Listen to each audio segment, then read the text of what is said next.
संदीप ने अपनी माँ के कहने पर गांव में शादी कर ली थी। लड़की का नाम था सुनीता। माँ का कहना था एकदम मॉडर्न बहू नहीं होनी चाहिए, लेकिन उन्हें नहीं पता था कि गांव से आने वाली बहू सुंदर सुशील तो होगी और उसको गांव से बाहर भी निकाल लाएंगे, लेकिन उसके अंदर का गांव कैसे बाहर निकलेगा। शादी के कुछ दिन बाद, माँ टिफिन तो देना जरा। बेटा अब तो स्कूल नहीं ऑफिस जाता है, माँ से नहीं अपनी बीवी से टिफिन मांगा कर। ओके माँ। सुनीता टिफिन ले आओ। जी लो टिफिन, इसके अंदर पिस्ता डाल दिया है। पिस्ता? पिस्ता क्यों? सास जी ने बोला था ना कि आपको पिस्ता बहुत पसंद है। ओहो, मैंने पिस्ता नहीं पास्ता बोला था, पास्ता। पास्ता? कहीं होता है पास्ता? अरे बेटी तू रहने दे, मैं बना दूंगी। अच्छा किया कि पाव भाजी बनाने का नहीं बोला, वरना किसी के पाव बना देती है। सुनीता को बुरा लगता है, लेकिन उसकी नादान हरकतें कम नहीं होती। ऐसे ही एक दिन, अरे तुमने ये क्या लगाया है? अरे आप वो फूस फूस करके लगाते हैं ना, वही। डियो? का दियो? किसको दियो? अरे वही ना जिससे खुशबू आती है। हाँ सही पकड़े हैं। अच्छा लेकर तो आना। कौन सा डियो लगाया तुमने? अभी लेकर आते हैं जी। संदीप की बात मानकर सुनीता अंदर से खुशबू वाला फुसफुस लेकर आती है। ओएमजी! ओएमजी मतलब ओ माय गणेश ना। अरे ओएमजी छोड़ो, और ये खुशबू वाला फुसफुस की बात कर रही थी तुम? हाँ इसी की, फिर से सही पकड़े हैं। अरे देवी, लेकिन आप सही नहीं पकड़े हैं, ये डियो नहीं है। डियो नहीं है तो क्या लियो है? अरे ये रूम फ्रेशनर है, जिसको कमरे में छिड़कते हैं, खुद पर नहीं। कोई बात नहीं, माँ कहती थी आत्मा किराएदार है, शरीर एक किराए का कर्म। हम शरीर पे ये डाल लिए तो क्या फर्क पड़ जाएगा। अरे बहू, ओ बहू, मेरे लिए फल तो ले आ, फिर मैं बाजार जाऊंगी। सुनीता अपनी सास के लिए फल लेकर आती है। अरे बेटा, पपीता, तरबूज और सेब फल ऐसे कैसे खा लूं? काट कर तो ले आ। माँ जी, मेरे गांव में तो खेत से उठा के सीधा खा लेते हैं। अरे ये तेरा गांव नहीं है ना। अरे संदीप, तू ही कुछ समझा देना इसको बेटा। मैं कैसे समझाऊं माँ, ये तो माइक्रोवेव को भी भट्टी बोलती है। कल मैंने बोला हाय कैसी हो, तो बोलती है किसी को हाय नहीं लगानी चाहिए। अरे सुनीता, तेरा क्या होगा? अभी तो कैसे बताऊं माँ जी, अभी हम कुछ करेंगे फिर पता चलेगा क्या होगा, लड़का या लड़की। हे भगवान, कहाँ से आ गई है? रामपुर से जी, आप ही तो लेकर आए थे मुझे। अरे मुझे माफ कर दो। पहले कोई गलती तो करिए जी, आपकी तो सारी गलती माफ कर देंगे हम। हाँ अरे बहू, मेरी बात सुन। फल यानी कि फ्रूट जब भी लाए ना तो काट कर लाना, ठीक है? जी ठीक है माँ जी, फल यानी फ्रूट यानी काट के लाऊंगी। सुनीता रोज ही कोई ऐसी हरकत कर देती जिसकी वजह से उसे घर में दो बातें सुननी पड़ती। एक दिन, माँ मेरे बॉस घर पर आने वाले हैं शाम को, उनका बर्थडे है, फैमिली साथ नहीं रहती उनके, तो यही पार्टी कर लेंगे। उनको अच्छा लगा तो शायद मेरा प्रमोशन भी हो जाएगा। मैं ना फ्रूट केक लाकर फ्रिज में रख दूंगी और तेरे साथ आज खाना मैं बनाऊंगी, ताकि जब साहब आए तो खाने में कोई गड़बड़ ना हो। शाम को जब सारी तैयारियां हो जाती है, संदीप के साथ बड़े साहब भी घर आते हैं। फ्रूट केक तो ले आना बहू, फिर खाना खाएंगे। अरे इस सब की क्या जरूरत थी, आपने बुलाया वही काफी है। सर, आपका परिवार शहर में नहीं है तो हम ही आपके परिवार जैसे हैं सर। इतने में ही सुनीता फ्रूट केक लेकर आती है और बड़े साहब की टेबल पर रख देती है, और जैसे ही केक के ऊपर का बॉक्स हटाती है, ओह, ये क्या है? केक तो कटा हुआ है, मैं तो ऐसा नहीं लाई थी। आप मुझे शाबाशी दे सकती है माँ जी, मैंने ही केक काट दिया। आपने कहा था ना, फल यानी फ्रूट यानी हमेशा काट के लाना, तो फ्रूट केक भी तो फ्रूट ही है ना, तो मैंने पहले ही काट लिया। होना मैं समझदार। अरे बहू, ये क्या किया? केक हमेशा वही काटता है जिसका जन्मदिन होता है। तुझे एक बात भी समझ नहीं आती, एक नंबर की बेवकूफ है। पूरा माहौल बिगड़ चुका था। संदीप को लगने लगा था कि साहब उसे प्रमोशन तो दूर की बात है, कहीं डिमोशन ना दे दे, लेकिन साहब बीच में ही बोल पड़ते हैं। अरे कोई बात नहीं, ये इनकी बेवकूफी नहीं है, इनका भोलापन है। बेटा, आप कहाँ से हो? रामपुर गांव से। अरे वाह, गांव से? फिर तो आपके गांव में ताजे फल और सब्जियां मिलते होंगे। हाँ, सही पकड़े हैं। हम तो काटते भी नहीं, सीधा खा लेते हैं।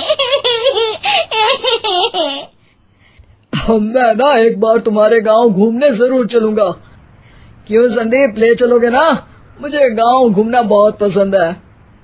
बस फिर क्या था, संदीप और सास दोनों खुश हो गए, क्योंकि साहब को सुनीता ने गांव की बात करके खुश कर दिया था। अब संदीप का प्रमोशन पक्का था।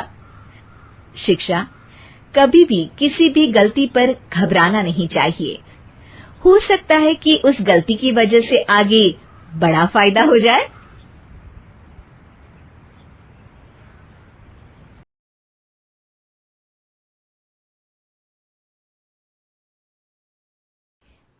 दिव्या को देखने लड़के वाले आए हैं, लेकिन उनकी बातों से लग रहा है कि वो लंबी लंबी फेंक रहे हैं। हमारे यहाँ 5 कार हैं, 7 बाइक्स हैं, फिर भी हम बस से आए हैं। वो क्या है ना कि हमें दिखावे का बिल्कुल शौक नहीं है। बड़ा नेक ख्याल है बेटा। लेकिन खुद की गाड़ी में बैठना दिखावा थोड़ी ना होता है।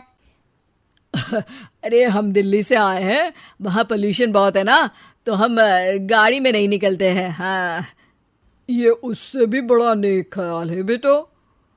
लेकिन अगर आपको पोल्यूशन की इतनी चिंता है तो घर में 5 कार और 7 बाइक क्यों रखी है? अरे इतने पैसे हैं, फुर्सत में क्या करेंगे, कुछ ना कुछ खरीद लेते हैं। अभी पिछले ही हफ्ते एक हेलीकॉप्टर खरीदने का सोच रहा था। तो क्यों नहीं खरीदा? अरे उसके पंखे हवा ज्यादा देते हैं, हमारी माँ को ठंड बहुत लगती है ना, अब बुजुर्गों का ध्यान रखना पड़ता है ना। अरे वाह वाह, ये तो बहुत बड़ा, ऊंचा और नेक ख्याल है। हम कैसे मान ले कि ये लोग झूठ नहीं बोल रहे हैं? अरे हमारा परिवार झूठ नहीं बोलता। दिल्ली शहर में किसी से भी पूछ लीजिएगा, हमारे बेटे का बड़े लोगों में उठना बैठना है। हाँ। अरे छोटो, चुप रह, इतने बड़े लोग हैं, झूठ क्यों बोलेंगे?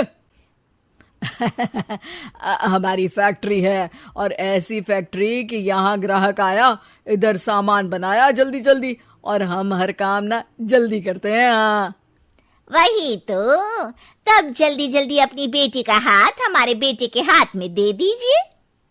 दिव्या के पिताजी दिव्या के भाई छोटू की एक भी बात न मानते हुए दिव्या की शादी दिल्ली के इस फेंकू परिवार में करवा देते हैं।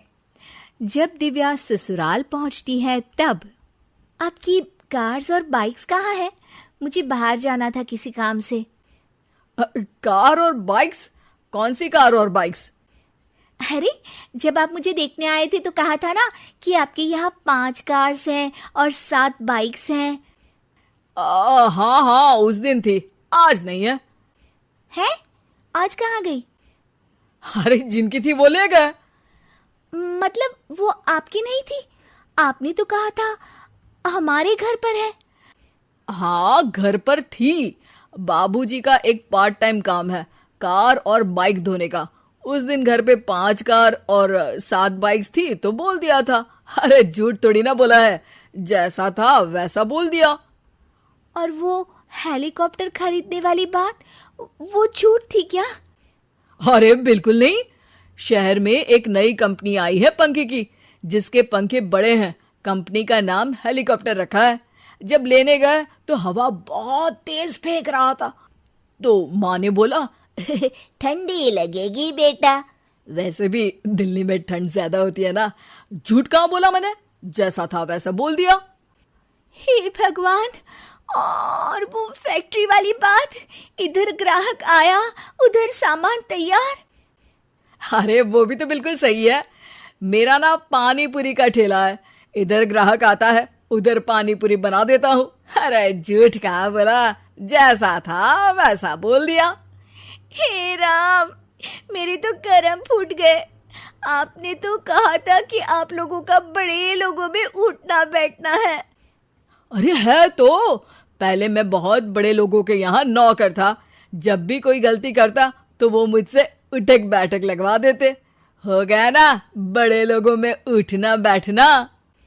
दिव्या अपने साथ हुए धोखे पर रोने लगती है और ठान लेती है कि वो ससुराल वालों को लाइन पर लाकर ही रहेगी और उनकी ये झूठ बोलने वाली आदत छुड़वा कर रहेगी।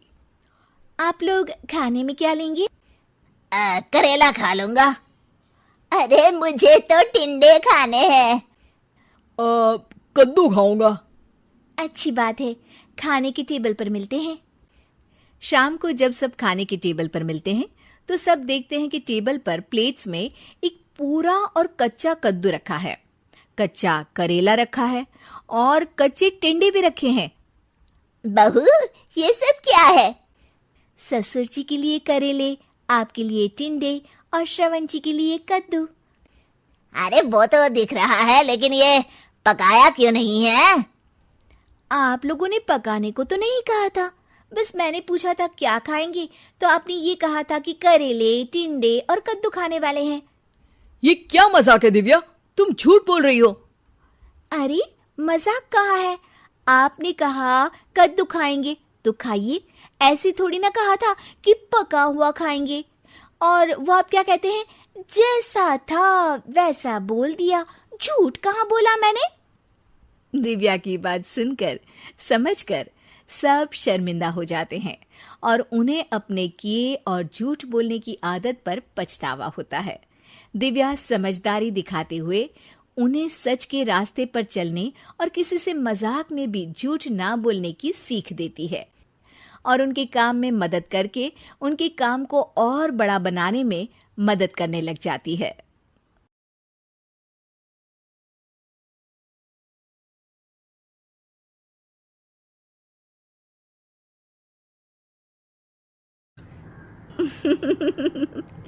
आप सोच रहे होंगे 9 रूप तो देवी के होते हैं, फिर बहू? भाई बहू भी तो लक्ष्मी का रूप है। तो जब बहू के पैर पड़ने से घर में समृद्धि आती है तो और क्या क्या होता है, जरा देखिए। रामलाल और श्यामलाल 2 भाई थे।